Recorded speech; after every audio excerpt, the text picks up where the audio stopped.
வணக்கம், welcome to inside astrology. இந்த ஜூலை மாதம் கிரகங்கள் ஃபஸ்ட்டு எங்கெங்கே இருக்குன்றது ஃபஸ்ட்டு பார்த்துடலாம். குரு பகவான் ரிஷபராசியில் இருக்க போகிறாரு, கேது பகவான் கன்னி ராசியில் இருக்க போகிறாரு, சனி பகவான் கும்பராசியில் இருக்க போகிறாரு. ஜூன் 29 அவர் வக்ரம் ஆகிறாரு. ராகு பகவான் மீன ராசியில் இருக்கிறாரு. செவ்வாய் பகவான் மீன ராசியிலிருந்து மேஷ ராசிக்கு ஜூன் 1 ஆட்சி பலம் பெறாரு. சூரியன் சுக்கிரன் 2 பேரும் மிதன ராசியில் இருக்கிறாங்க. புதன் பகவான் கடக ராசியில் இருக்க போகிறாரு. இந்த கிரக நிலையை பேஸ் பண்ணி ஒரு ராசிக்கும் எப்படி இருக்குன்றதை கொஞ்சம் டீட்டெயில்டாக பார்க்கலாம். சிம்ம ராசிக்கு இந்த ஜூலை மாதம் மாணவர்களை பொறுத்த வரைக்கும் சூரியன் மற்றும் சுக்கிரனோட பார்வையால் உங்களுக்கு படிப்பில் ஆர்வம் அதிகரிக்க போகுது. எந்த சேலஞ்சையும் மீறி உங்களால் கவனம் செலுத்தி உங்கள் படிப்பில் வெற்றி அடையிறதுக்கான வாய்ப்புகள் அதிகமாக இருக்குது. செவ்வாய் பகவான் மாத தொடக்கத்தில் உங்களோட 9ஆம் வீட்டில் பெயர்ச்சிக்கிறதுனால நீங்கள் சொத்து வாங்கிறதுல வெற்றி அடைவீங்க. உங்கள் குடும்ப சொத்துக்கள் உயரும். இது உங்களுக்கு ரொம்ப பயனுள்ளதாக இருக்க போகுது. உங்களோட ஒட்டுமொத்த நிலைமையும் மேம்பட போகுது. இதன் மூலயமா உங்கள் வீட்டில் மகிழ்ச்சி, அன்பு அதிகரிக்க போகுது. ஹெல்த்தை பொறுத்த வரைக்கும் உங்களுக்கு உடல் ரீதியான பிரச்சனைகள் வரத்துக்கான வாய்ப்புகள் அதிகமாக இருக்குது. நீங்கள் ஹெல்த்தியான ஃபுட் ஹேபிட்ஸ் மெயின்டைன் பண்ணலைன்னா உங்கள் உடம்பில் கண்டிப்பாக பிரச்சனைகளும் ஆரோக்கியத்தில் பாதிப்புகளும் வரத்துக்கான வாய்ப்புகள் அதிகமாக இருக்குது. ஸோ கவனமாக இருங்க.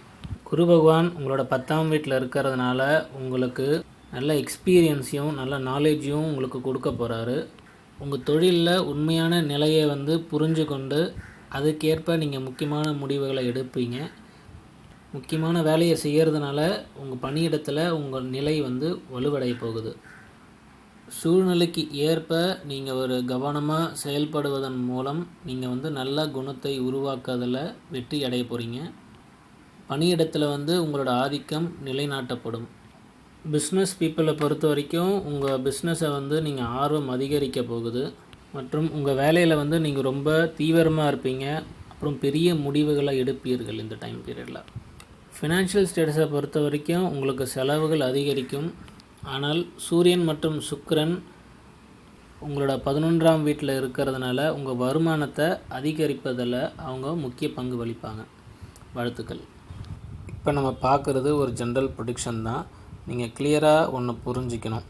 உங்கள் பர்த் சார்ட்டில் உங்கள் டேட் ஆஃப் பர்த், டைம், பிளேஸை வச்சு உங்கள் சார்ட்டில் கிரகங்கள் எந்த நிலையில் இருக்கும் போது நீங்கள் பிறந்தீங்க, உங்கள் பர்த் சார்ட்டில் இருக்கிற பிளானிட்டரி பொசிஷனை வச்சு இப்போ நடக்கிற பொசிஷனையும் கம்பேர் பண்ணி பார்க்கணும், மர்ஜ் பண்ணி பார்க்கணும். அப்போ தான் உங்களுக்கு ஒரு கிளியர் அண்டர்ஸ்டாண்டிங் வரும்.